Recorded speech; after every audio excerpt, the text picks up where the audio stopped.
தென்காசி மாவட்டம் சுரண்டையில் பார்த்தீங்கன்னா ஒரு ஸ்கூலில் வச்சு நம்மளோட மீட்டிங் நடந்தது. இதில் பார்த்தீங்கன்னா நிறைய ஆசான்கள் கலந்துக்கிட்டாங்க, மாணவர்கள் கலந்துக்கிட்டாங்க. அது மட்டும் இல்லாமல் பொது சிந்தனை உள்ளவங்கெல்லாம் கலந்துக்கிட்டாங்க. இதை கலந்துக்கிட்டு என்னெல்லாம் பேசினாங்க, என்னெல்லாம் இது பண்ணாங்க அப்படிங்கிறத நீங்கள் பாருங்கள்.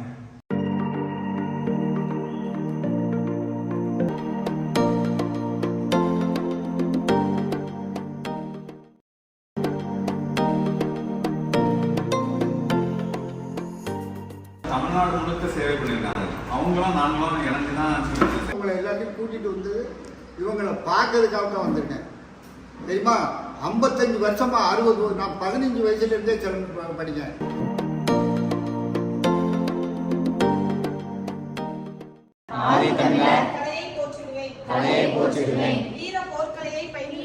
வீர போர்க்கலையை பயின்றிடுவேன். உடல் மன உறுதியை காத்திடுவேன்.